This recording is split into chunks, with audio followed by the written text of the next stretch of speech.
Epístola de Hebreus, capítulo de número 3. Tem lugar aqui, Roberto, para que a pessoa amém. Hebreus, capítulo 3, quem achou, diga amém. Amém. Irmãos, eu vou pregar uma palavra, hoje é Santa Ceia. Então assim, essa palavra, sabe, penetrou no meu coração, me corroeu essa semana, e eu quero entregar aquilo que Deus mandou entregar, amém? Amém. Então, capítulo 3 do livro de Hebreus, diz assim a partir do verso 7: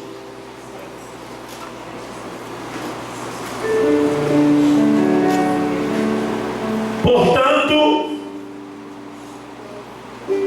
como diz o Espírito Santo, se ouvires hoje a sua voz, não endureçais o vosso coração, como na provação do dia da tentação no deserto, onde vossos pais me tentaram, me provaram, e viram por 40 anos as minhas obras.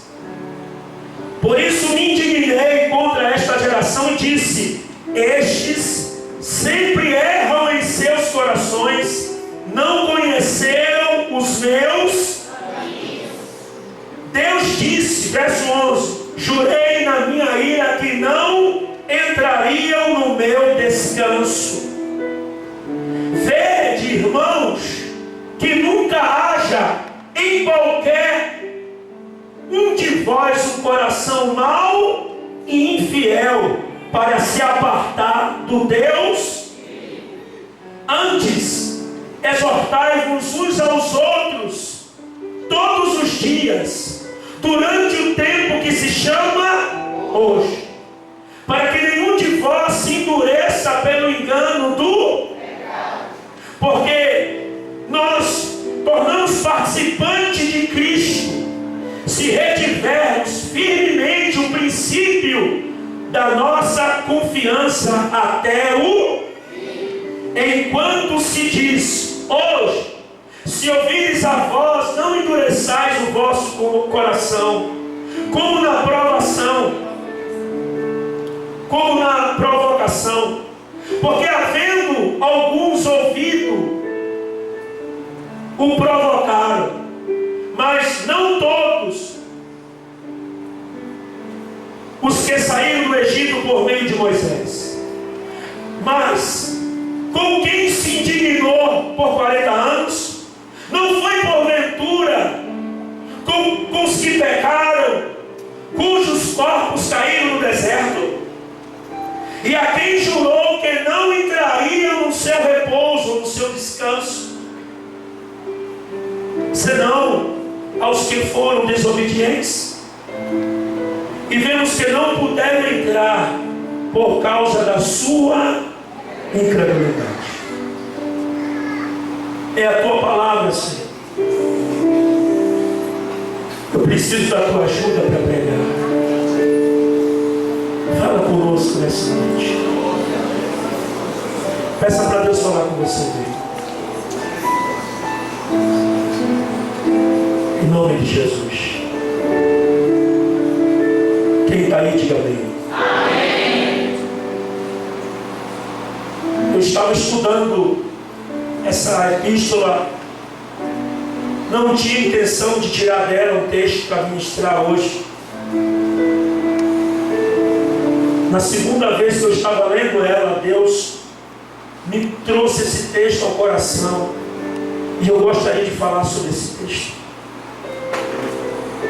para que os irmãos possam entender, os novos convertidos possam entender. Há uma ligação muito grande desse texto do Novo Testamento com a história de Israel do Velho Testamento. Esse texto está falando do comportamento do povo quando saiu do Egito em relação a Deus. Quem me ouve, diga amém. Amém. E eu preciso esclarecer para a igreja e para você que está aqui algumas coisas da velha aliança, para que você possa entender o que Deus está falando através desse texto na nova aliança.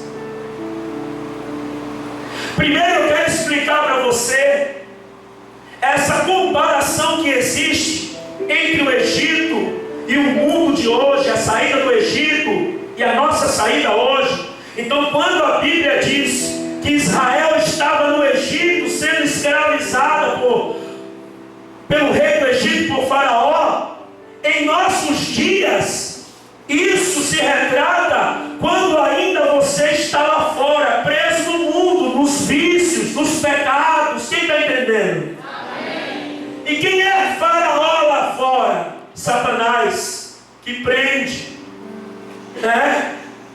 Que aprisiona, que faz do homem e da mulher o seu escravo.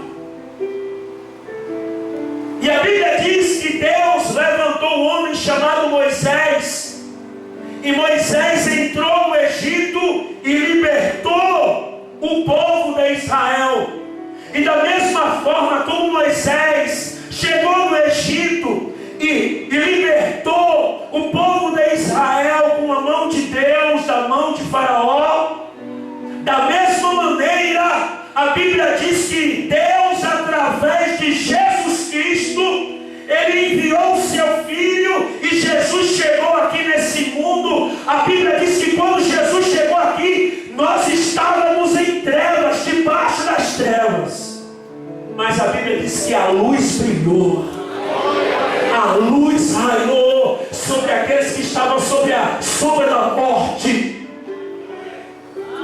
Da mesma forma que Moisés entrou no Egito, Jesus pisou nessa terra. Da mesma forma que Moisés tirou Israel do Egito, Jesus nos tirou desse mundo, do poder de Satanás, e nos libertou.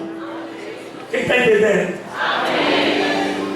E a Bíblia diz que quando Israel sai do Egito e atravessa o mar para outra banda, ali é o caminho da libertação. Diga comigo, caminho da libertação.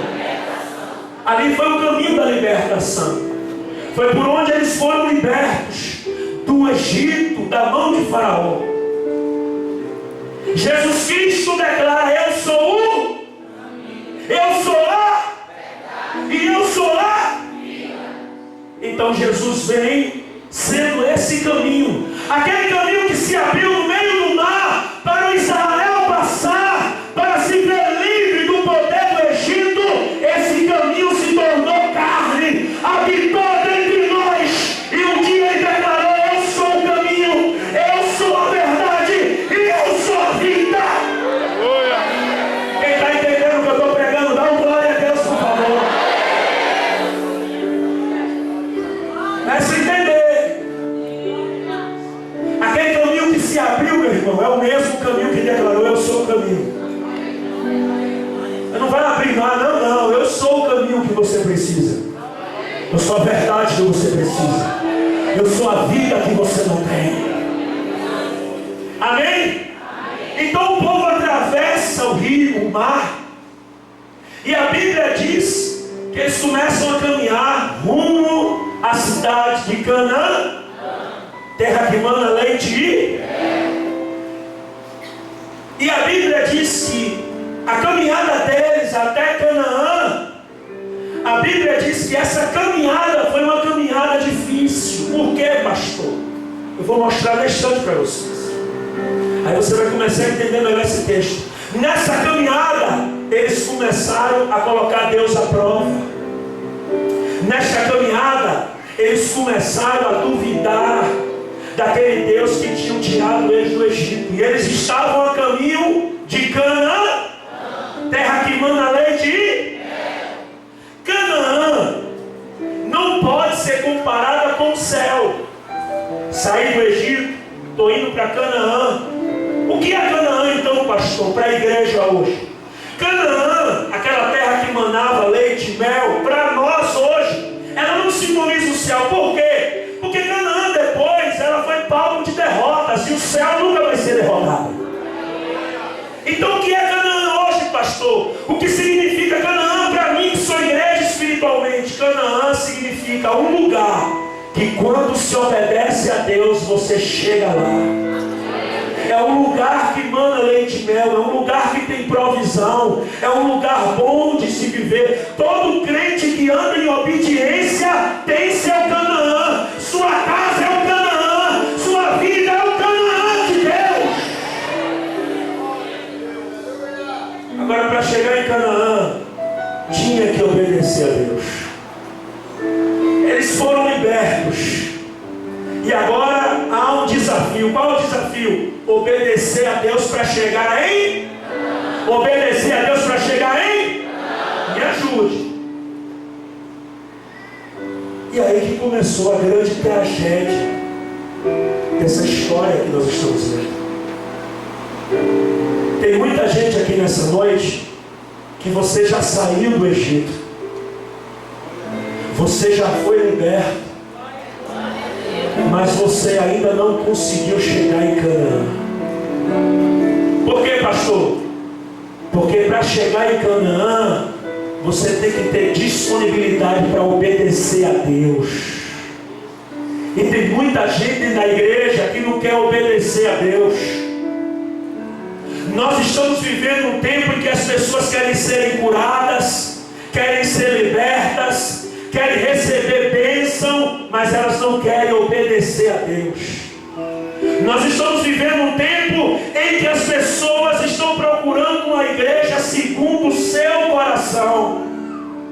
Elas querem entrar e se sentir bem, desde que o pastor não me incomode, desde que o pastor não fale do meu pecado, desde que esse pastor não toque na minha vida incubada errada, eu fico aqui. Se depender de mim, tu vai embora hoje.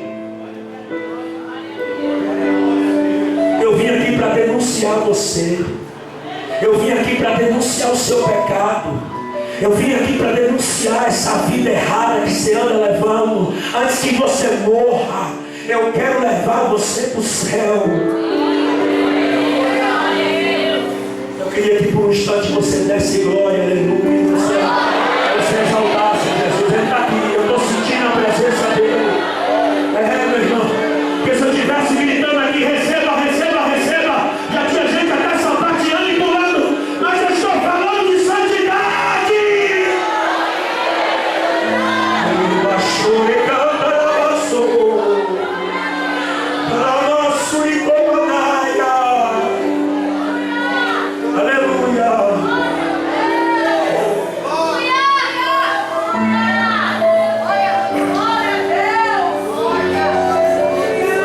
Deixa marcado aí, por favor.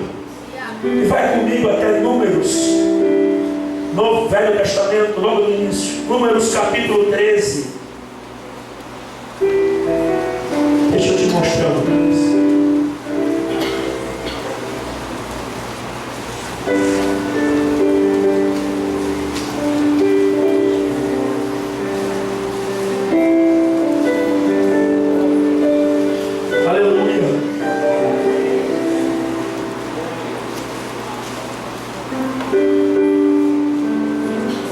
Quem já achou, diga amém. Amém. O capítulo 13, quem já achou, diga amém. Amém. Como é que está escrito aí no título do 13? 12 homens são enviados para espiar a terra de Moisés mandou 12 homens espiar a terra. Eles voltaram com o relatório. Olha o relatório desses homens. Verso 25 do capítulo 13. Depois voltaram de espiar a terra ao fim de 40 dias. Caminharam e vieram Moisés e Arão e toda a congregação dos filhos de Israel no deserto de Parã e Cádiz. Tornaram, deram conta a eles e a toda a congregação, mostrando o fruto da terra. E disseram: fomos à terra em que nos enviaste. O que está escrito na sua Bíblia? Eu vou começar, quando eu parar você leva, tá? disseram: fomos à terra em que nos enviastes.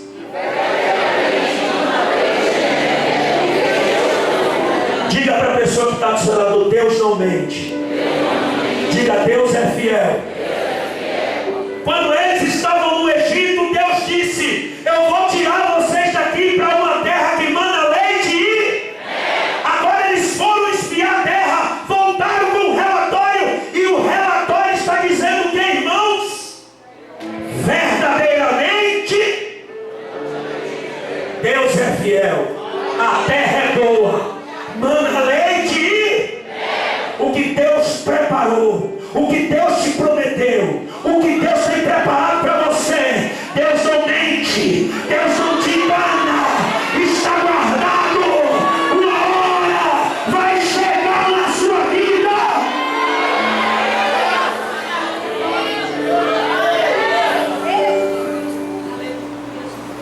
Verso 28.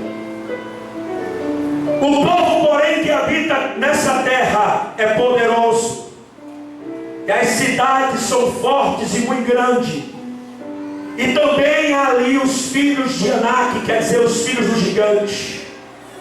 Os amalequitas habitam na terra do sul, os heteus, jebuseus, os amorreus habitam nas montanhas, os cananeus habitam ao pé do mar, pela ribeira do Jordão. Então Caleb fez calar o povo perante Moisés e disse: subamos animosamente, possuímos-a por herança, porque certamente prevaleceremos contra ela. Porém os homens que subiram com ele disse: não poderemos subir contra aquele povo, porque é mais forte do que nós. Inflamaram a terra que tinha espiado perante os filhos de Israel, dizendo: a terra pelo meio qual passamos a espiar é terra que consome os seus moradores. Todos os povos que vimos no meio são homens de grande estrutura. Também vimos ali os gigantes, filhos de Anak, descendentes dos gigantes, e éramos aos nossos olhos como gafanhoto, assim como éramos aos seus olhos. Capítulo 14. Então toda a congregação alçou a sua, e o povo naquela mesma, e todos os filhos de Israel murmuraram e toda a congregação lhe disse: se morrêssemos na terra do Egito, ou se morrermos nesse, versículo 3, e por que nos traz o... Agora está falando contra quem? Contra o Senhor Deus. E por que nos traz o Senhor a essa? Para cairmos a espada, e para que as nossas mulheres, nossas crianças sejam por presa. Não seria melhor termos morrido no Egito? E diziam uns aos outros: levantemos um capitão e voltemos para o Egito. Volta sua Bíblia para a Epístola de Hebreus, por favor. Eu precisava que você entendesse o que Deus está dizendo no capítulo 3 de Hebreus. Olhe para cá, por favor. O que Deus está falando através do seu Espírito, da sua palavra, no capítulo 3. Eu preciso que você entenda, e para você entender, eu precisei falar um pouco dessa história. De quem Deus está falando? Quem murmurou? Quem deixou de crer em Deus? Olhe para cá, por favor, não se distraia agora. De quem esse texto está falando? Quem são essas pessoas que Deus disse: não vai entrar no meu descanso?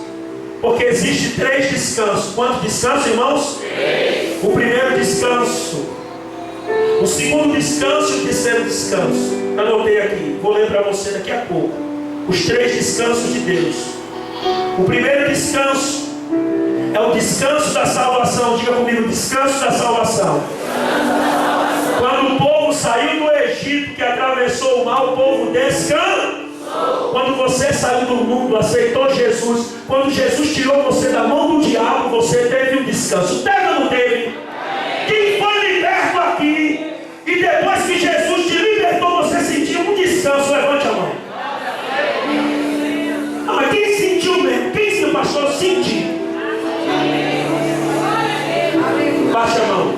Apenas uma pessoa, fique de pé, que sentiu descanso. Uma pessoa, você, João. Você sentiu descanso? Vira para a igreja aí. Diga para a igreja o que foi que aconteceu com você sentiu Deus. Fala forte. Aconteceu que eu estava angustiado. Então, depois que você aconteceu, eu nunca mais. Amém? Tem outra pessoa, pastor, eu devo descanso. Tem outra pessoa? Lá no fundo, pode falar mesmo. Eu tive depressão, tive síndrome do pânico, tinha vários tipos de sofrência e eu fiquei. Tem mais alguém rapidinho, pastor? Quando eu aceitei Jesus, tanta gente levantou a mão, meu irmão. Fale, meu querido. Fale forte. Eu operei 2 vezes na cisto. Aí na segunda vez que eu aceitei isso, eu até graças a Deus. Sumiu, foi embora, descanso. Fale, minha irmã.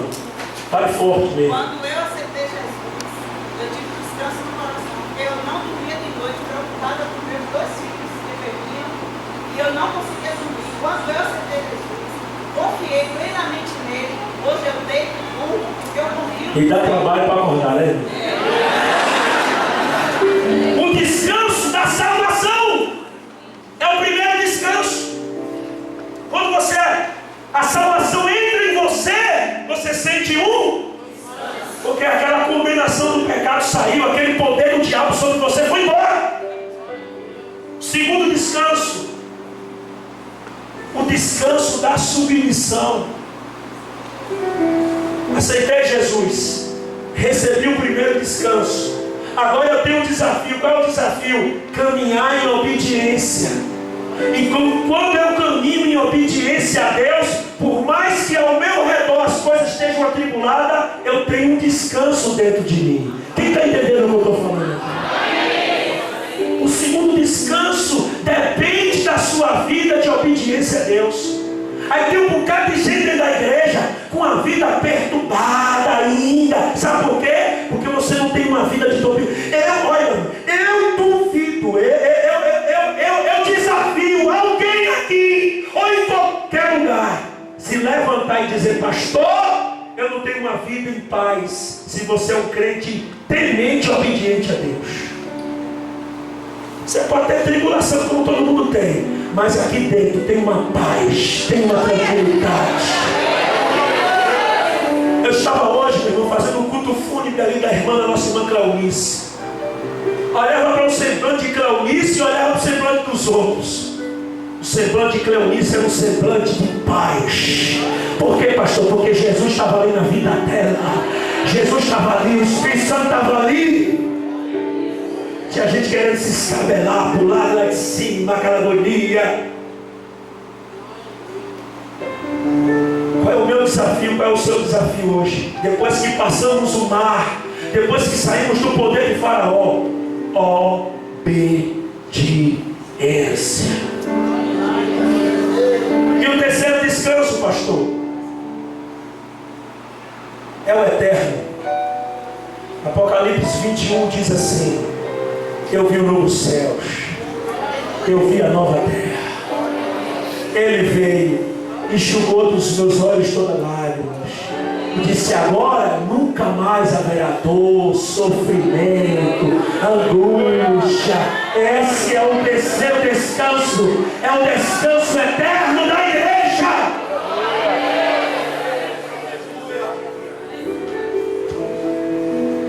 Para você entender esse texto, você precisa entender de quem Deus está falando. Está falando do povo de Israel. Eles saíram com uma promessa. Saíram do Egito com uma promessa.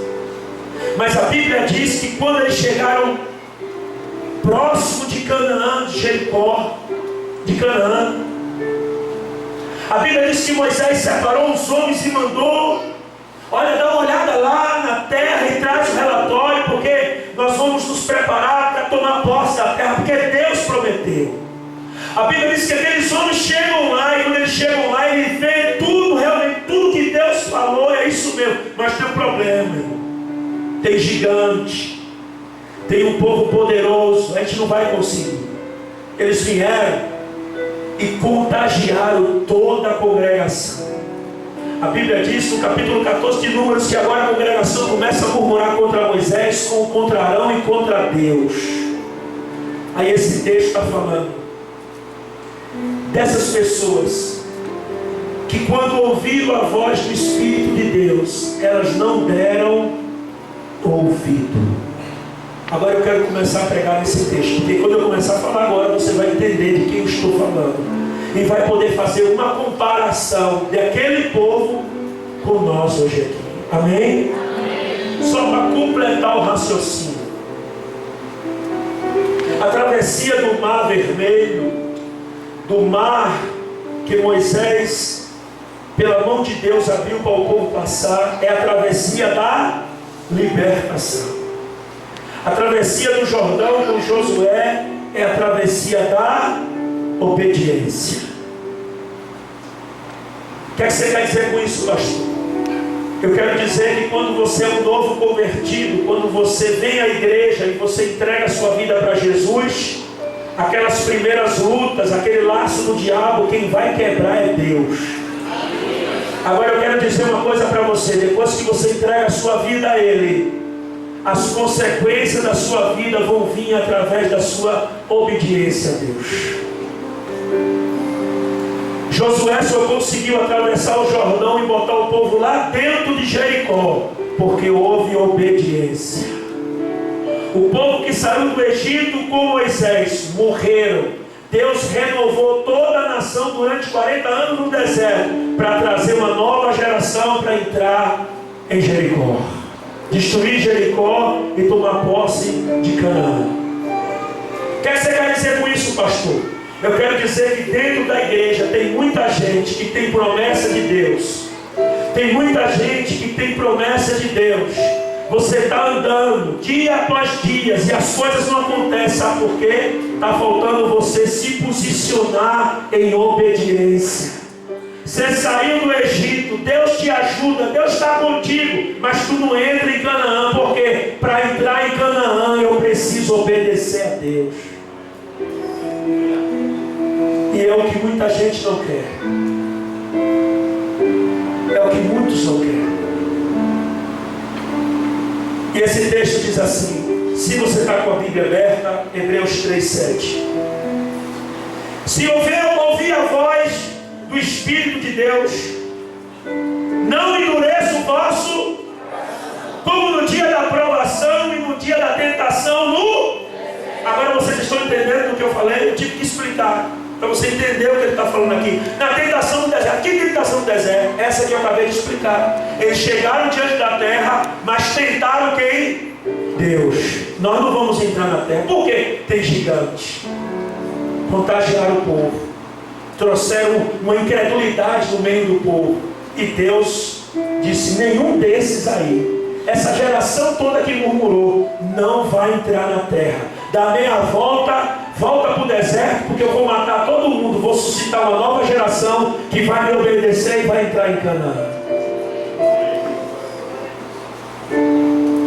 Eu quero falar sobre pessoas que ouvem a voz do Espírito, mas têm um coração endurecido. Deus está falando na igreja. Olhe para cá, por favor. Deus está falando na igreja. Deus está falando com você. Mas você não toma uma posição no reino de Deus. Você não toma uma posição no reino. Você não toma uma posição na sua vida espiritual. Ele está dizendo, olha, toma cuidado. Se ouvires a voz do Espírito Santo, não endureça o coração. Meu irmão, aquele povo endureceu tanto o coração que eles disseram, era melhor morrer no Egito, era melhor voltar para o Egito. Agora eu quero falar nessa noite, eu quero falar sobre uma classe de crente. É uma classe de crente menino. Qualquer coisinha, qualquer inflamação na unha, você quer voltar para o Egito. Uma dor de cabeça, quer voltar para o Egito. O marido não se converteu, eu quero voltar para o Egito. Meu irmão, tu está colocando a salvação eterna, tu está colocando o sacrifício de Cristo.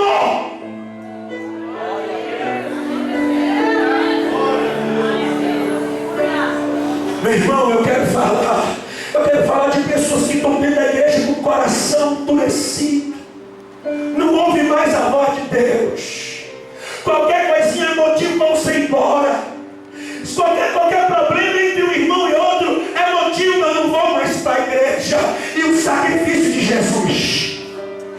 amor de Deus por você.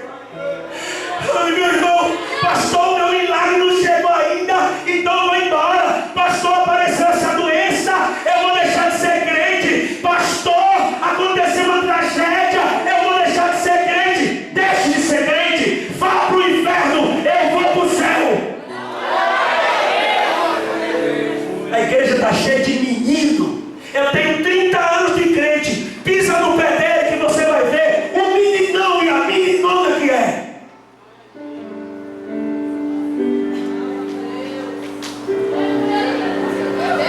Irmão, a igreja tem que amadurecer.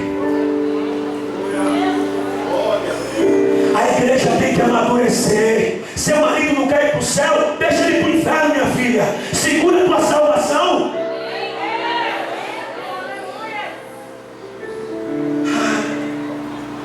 Aconteceu. Pessoas ficam dentro da igreja. Qualquer motivo é motivo de deixar de vir para a igreja. Qualquer coisinha é motivo de deixar. Meu irmão, eu vejo cada coisa que eu fico, Jesus, tem misericórdia, Jesus. Tem misericórdia. Uma confusãozinha, muitas vezes um mal entendido no zap, no grupo. Aí sai do grupo e não vem mais para a igreja. O que é isso? O que é isso? Que cristianismo é esse? Que fé é essa? Não, o irmão passou e não falou. O pastor passou ali, você viu? Passou parecendo uma bala, nem olhou para mim. O pastor passou ali tão preocupado com alguém, com tanta coisa para resolver. E você é um menino, uma menina que não cresceu espiritualmente, tem 10, 20, 30 anos dentro da igreja e ainda é menino, precisa de leitinho.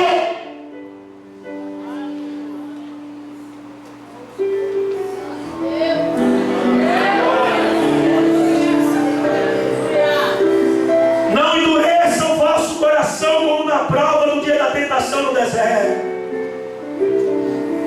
Eu ainda estou falando de gente que endurece o coração dentro da igreja. Não vou mudar, não vou fazer isso, não vou colaborar. Estou aqui, ele está pregando, mas eu não faço, eu não deixo, eu não me morro. Deus está dizendo: não endureça o seu coração. Problemas é para ser enfrentado. Problemas é para ser confrontados e resolvidos. A pessoa tem um problema dentro de casa com o marido, com o filho. Eu não vou mais para a igreja. O que é que Jesus tem a ver com isso? O que é que Jesus tem a ver com isso? O que é que a salvação tem a ver com isso? Desempregou. Eu não vou para a igreja porque eu sou crente. Se Deus é na minha vida, eu nunca vou ficar desempregado. Você é menino. Você precisa amadurecer. Isso não tem nada a ver com Jesus. Isso não tem nada a ver com salvação. Isso é vida social.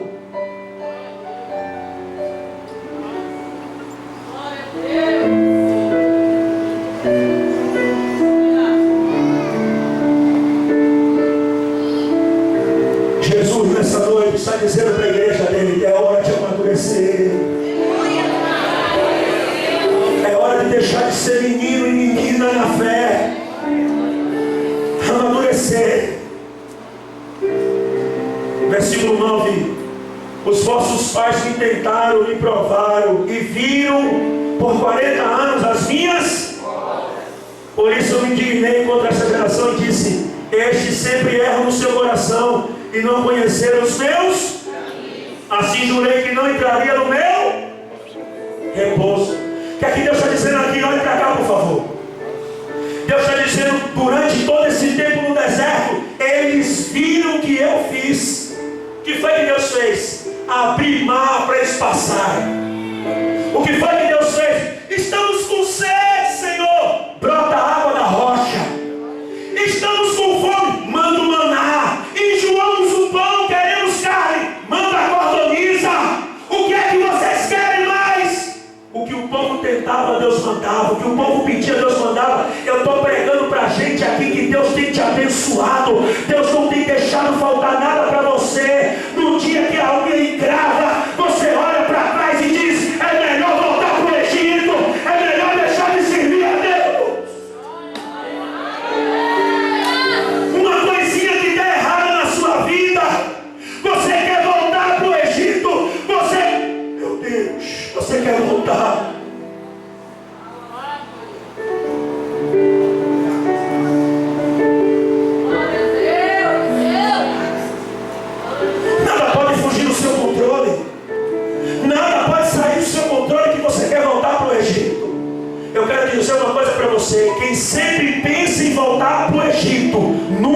saiu de lá.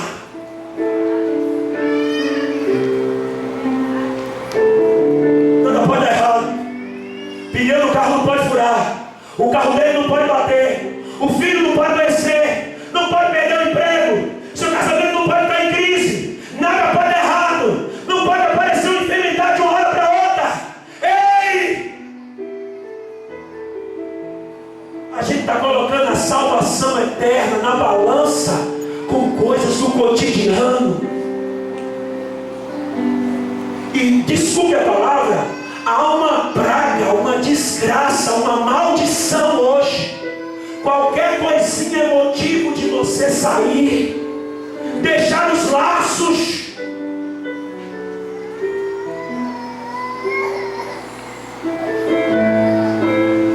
Quem está entendendo, diga amém. Amém. Essa noite você amadurecer, você tomar uma posição no reino de Deus. Deixa eu dizer uma coisa para você aqui. Você pode estar dentro da igreja e está desligado totalmente do reino espiritual. E está se achando, até o dia que você bater de frente com Satanás e você entender que você já caiu da graça há muito tempo.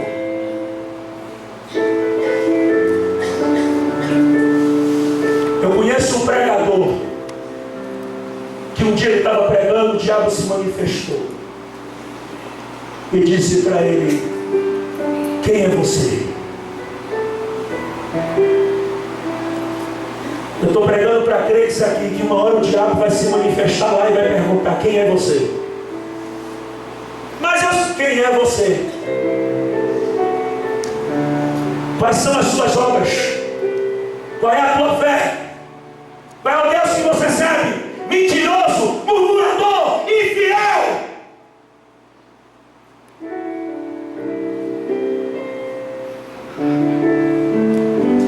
Deus está dizendo: eu fiz milagres, prodígios, e nada disso fez com que Israel se aproximasse de mim. Deus está dizendo: eu operei maravilhas. Sabe o que é prodígios, maravilhas? Eu fiz o sapato crescer andando no deserto durante 40 anos, a roupa crescer. Durante o dia uma nuvem, durante a noite uma bola de fogo, coluna de fogo. Eu cuidei desse povo, eu guardei. O que é que Deus tem feito com você e com a sua família? Deus tem te guardado. Deus é contigo. Deus está escrevendo uma nova história na sua vida. Parece que você não acordou para a vida. Parece que você não despertou para ver a oportunidade que Deus está te dando. Não, qualquer coisinha, vou botar para o Egito, vou botar caralho. Eu prefiro morrer. Eu quero que Deus me mate para eu voltar para o Egito. A minha história é para o céu, aonde o meu Redentor vive. Aleluia! Nunca mais eu quero voltar para o Egito!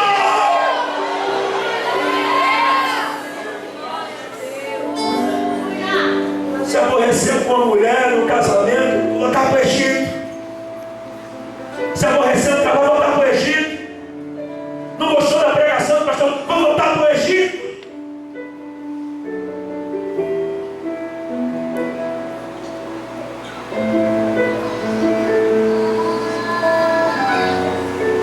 Irmãos, tem momento que eu estou em dificuldade de administrar a igreja. Eu tenho que ficar administrando a igreja, parece que eu estou pegando em ovos. Porque eu estou rodeado de um bocado de crente menino. Que se você falar uma coisinha meio assim,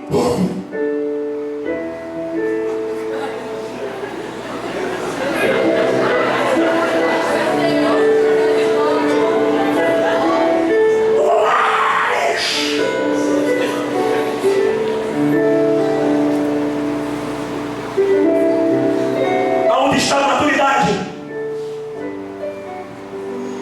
Aonde está seu amor pelo teu Salvador?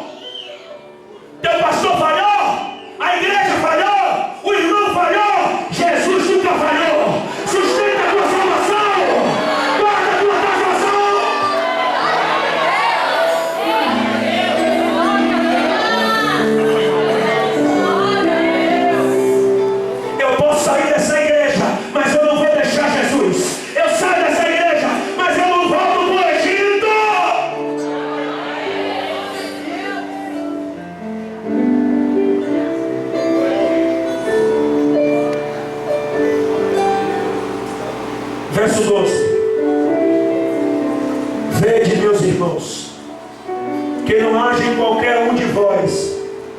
um coração mau, infiel, para se apartar do Deus vivo.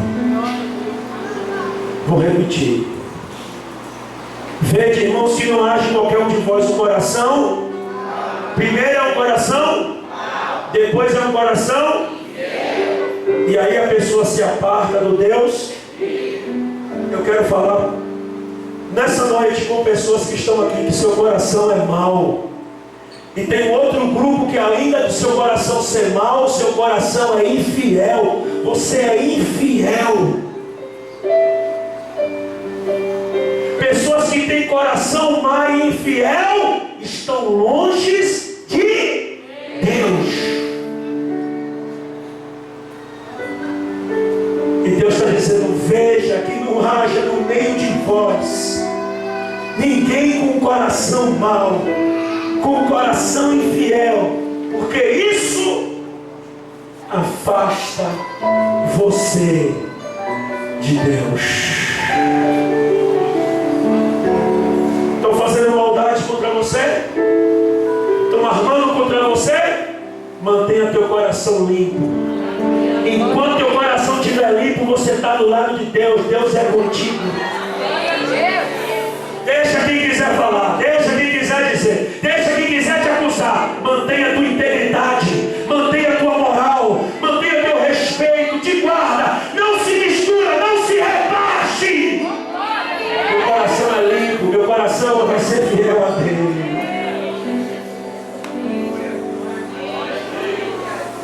Veja que não age. Versículo 13.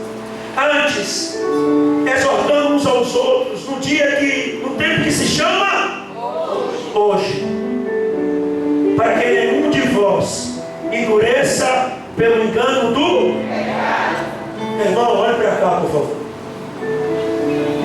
Deus falou comigo a respeito da dureza de coração. Ele falou: meu filho, a pessoa começa a pecar, aquele pecado vai criando uma massa e começa a endurecer o coração da pessoa, ao ponto de você estar aqui dentro da igreja, o Espírito Santo soprando, o pastor pregando, a palavra sendo direcionada para teu coração, para você mudar, e você senta na maior cara de pau, fica olhando para o pregador e ainda diz amém, e o coração está duro, não entrou nada, você saiu pior do que chegou. Deus está dizendo que não haja no meio de vós um coração assim. Antes, exortando uns aos outros, no tempo que se chama hoje, que dá a oportunidade, para que o engano do pecado não endureça o seu coração. Sabe aquela pessoa que você está dando um conselho, não faça isso, ela está dizendo que vai fazer? É porque o pecado, o engano já endureceu o quê? O coração. Não tem quem convença. O pecado já endureceu o coração. Versículo 14. Porque nos tornamos participantes de Cristo, se retivermos o princípio da nossa confiança até o fim. Enquanto se diz: se hoje ouvir a sua voz, não endureçais o vosso, como na provocação. Fique de pé no seu lugar, em nome de Jesus.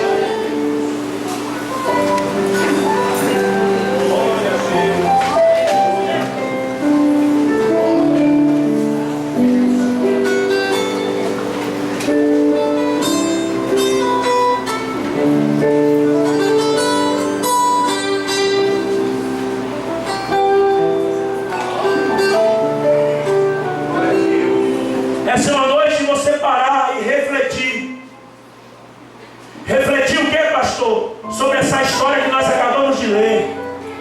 Uma história triste de um povo que tinha uma promessa, perdeu a promessa, morreram no deserto. Por que, pastor? Porque resolveram desobedecer a Deus, brincaram com Deus, não acreditaram que Deus era capaz de fazer aquilo que Deus tinha falado que faria. Pessoas que viram milagres sobrenaturais, pessoas que viram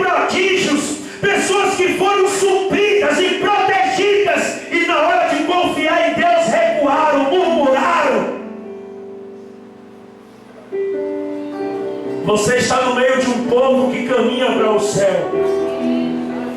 Veja que não haja no seu coração esse sentimento de murmuração, de incredulidade. Veja que não haja no seu coração uma palavra desanimadora. Veja que não haja no seu coração a intenção de levar várias pessoas a se destruírem ou a pensar algo de Deus se não é verdade.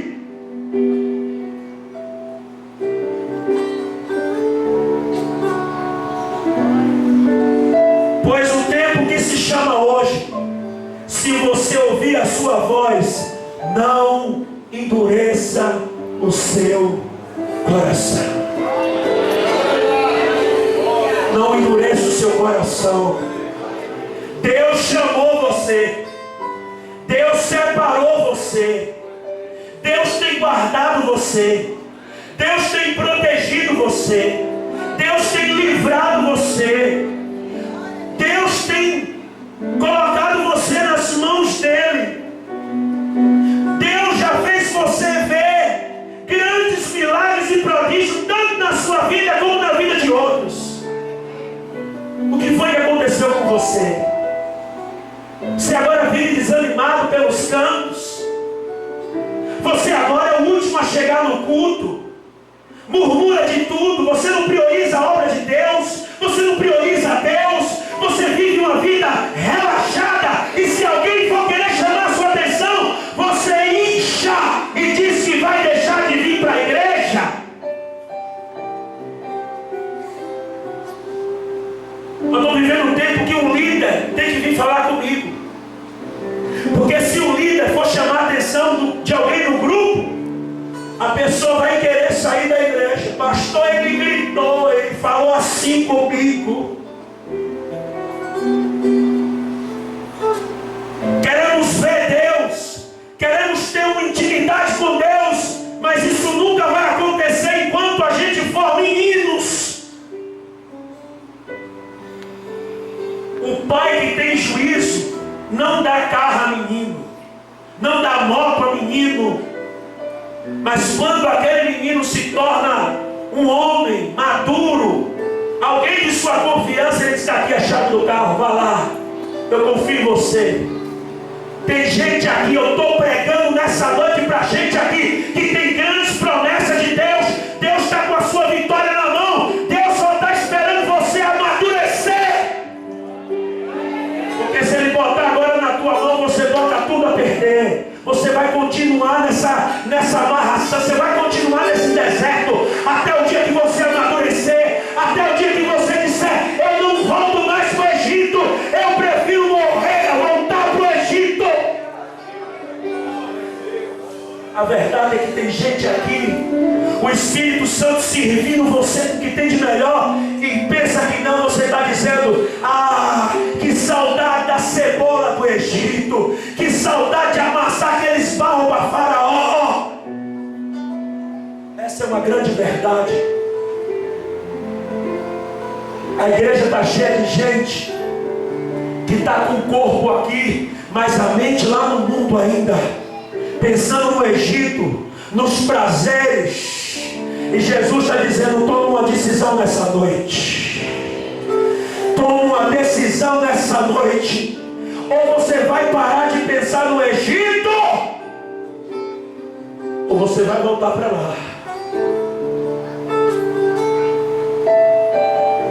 Toma uma decisão de amadurecer. Toma uma decisão de se posicionar. Toma uma decisão de se participar. Toma uma decisão de se envolver.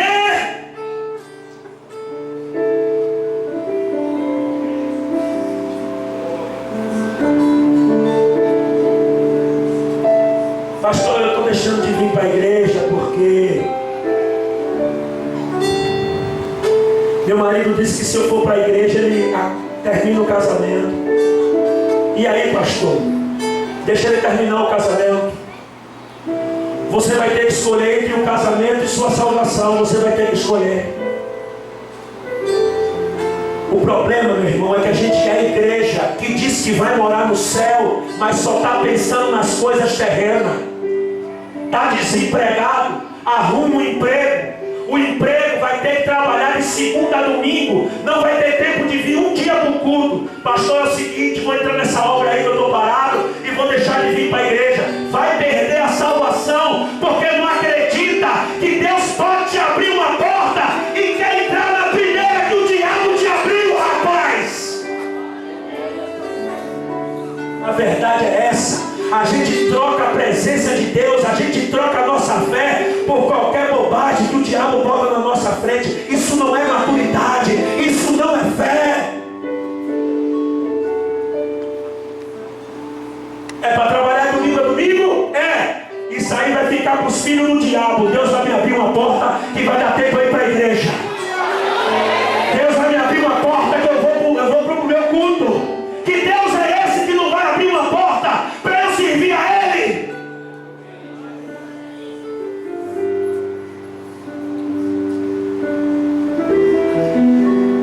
Eu estou pregando para mulheres aqui. Você não tem coragem de tomar uma decisão? Eu estou pregando para homens aqui, para jovens. Você vai ter que tomar uma decisão na sua vida. O que é prioridade? Quem é Deus para você? Porque para muitos aqui Deus é apenas um objeto. Deus é apenas algo, sabe, que você pode trocar por qualquer coisa. Tem crente aqui que se amanhã o diabo lhe der um carro e dizer, deixa esse Deus aí, toma esse carro aqui, vai trabalhar, vai viajar, vai embora. Você monta no carro e vai embora, porque você troca por qualquer bobagem. Deus está procurando alguém que o diabo ofereça os céus e a terra e você diga, eu não troco nada por meu Deus. Eu não troco nada por meu Deus. Eu não troco nada por meu Deus. Eu não troco nada por meu Deus.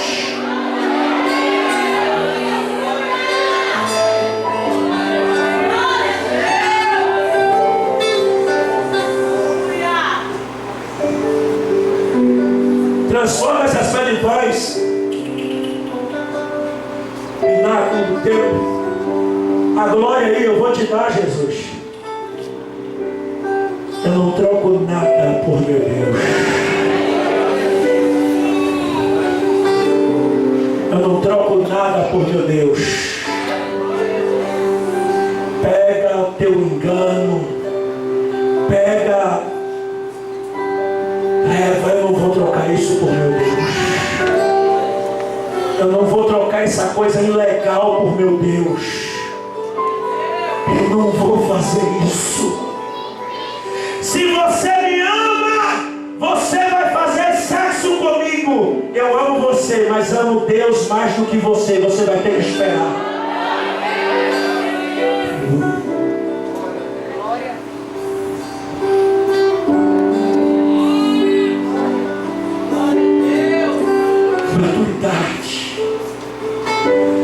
Essa semana eu estava conversando com o Samir, a gente enfrenta problema em tantos ministérios aqui na igreja. O único ministério que eu nunca enfrentei problema é o ministério da limpeza. Ninguém briga para pegar o rodo, a vassoura para lavar o banheiro. Sabe o que é isso? Falta de maturidade na igreja. Falta de maturidade. A gente precisa crescer, deixar de ser menino. Você não está aqui para servir? Estou. Então se seu nome entrou ou não entrou, não importa, o importa que o nome de Deus vai ser glorificado.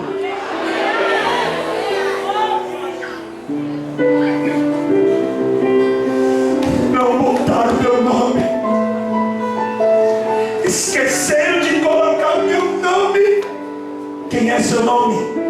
Quem é você? A glória de Deus. A glória é para Deus.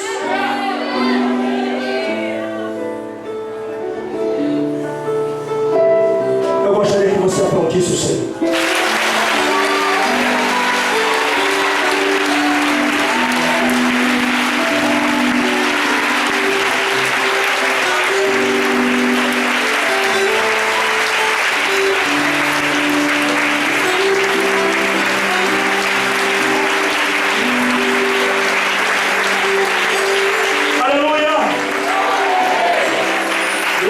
Deus.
não quer lá fora, no colégio, no patrão, no trabalho.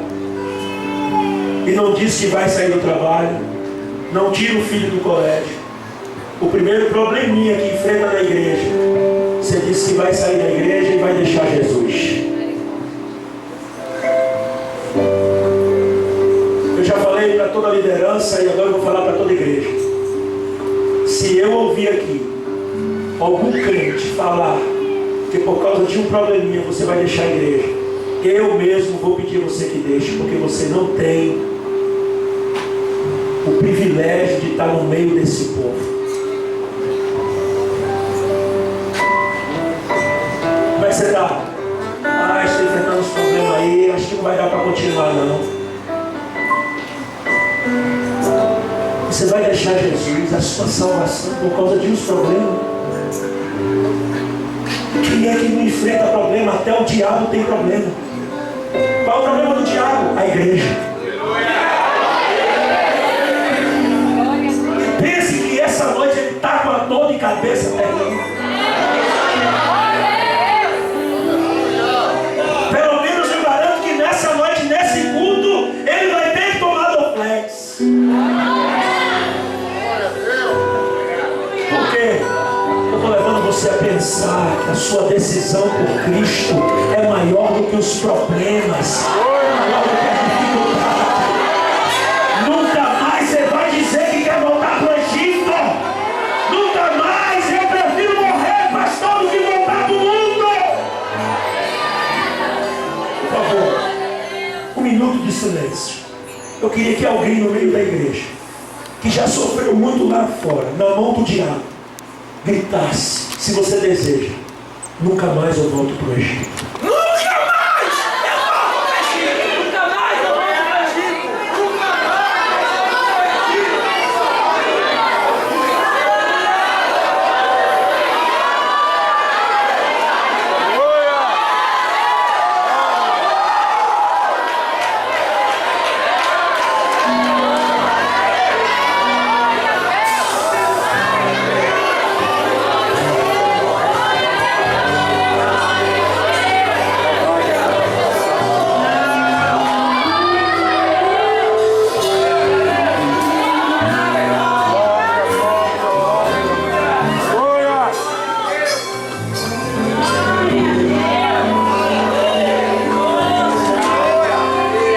Deus queria ouvir isso naquela noite. No capítulo 14 de Número, Deus queria ouvir isso do povo. Voltar para o Egito, não. Nós vamos invadir essa terra. Deus queria ouvir isso que você falou. Deus queria ouvir isso de Israel. Recuar não, nós vamos avançar. Quem pode mais uma vez declarar: eu não volto nunca mais?